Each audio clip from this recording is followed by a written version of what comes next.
guy had no clue. He had no clue how to be a dad. And yo, so welcome to the second part of The Devil Judge. Okay, this is my creative corner. So today we're going to continue from where we stopped. I was talking about The Devil Judge, a K-drama that I really loved.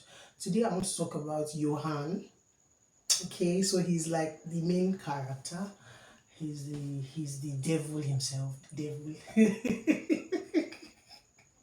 He's a devil judge himself, okay? So I don't know. I don't want to talk about all the things he did because if you watch the series, you see, you'll probably see why they called him the devil judge.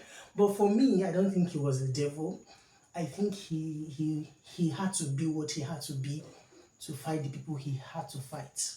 And if anybody does not understand that, well, I guess everybody's left to their opinions because when you're fighting a system that is corrupt, you're fighting people that use the law for their own purposes.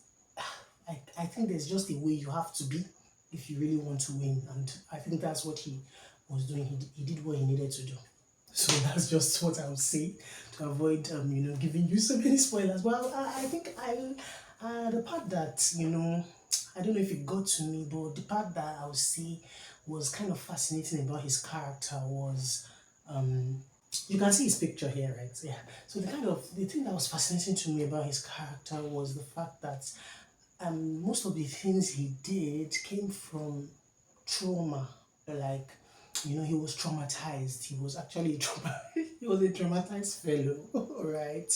And going through that kind of trauma was it's not something anyone should actually have to face.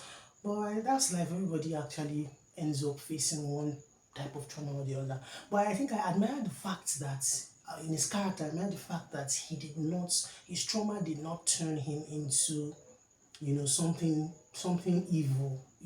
Some people go through those kind of things and they don't really turn out all right. He didn't really turn out all right. You could see that he had some healing to do, right? Because you could all see that he was traumatized, but somehow he managed to use the trauma that he was going through to destroy the system that kind of created the avenue for that trauma to happen in the first place. So you could see it. It was funny at some point when he starts reacting.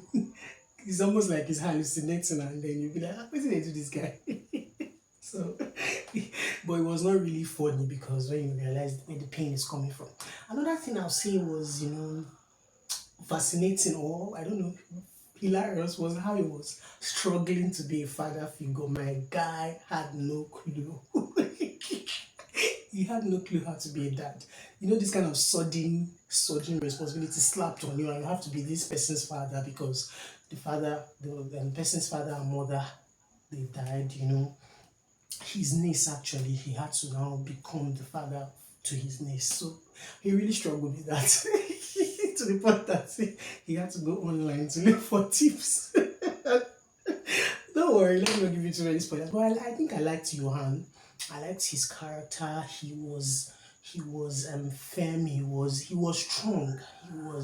He did what needed to be done. Yeah, sometimes you can say he almost went to the extreme, but I don't know. I don't really see it like that because I feel if you're dealing with people that will go to whatever length, there are some things you just have to do. As long as it doesn't involve you doing things that will harm other people, I think that's just it for me anyway.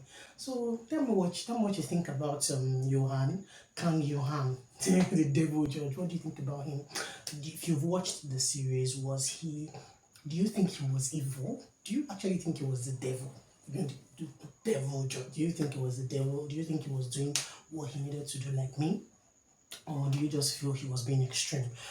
And if you've not watched the series, you might want to check it out. It's actually quite interesting. So let me know in the comments what you think about Johan, and if you'll be watching The Devil Judge, if you've watched it, and if there's any other series that you're currently watching that you would want us to talk about. Yeah, I'll see you on the next one.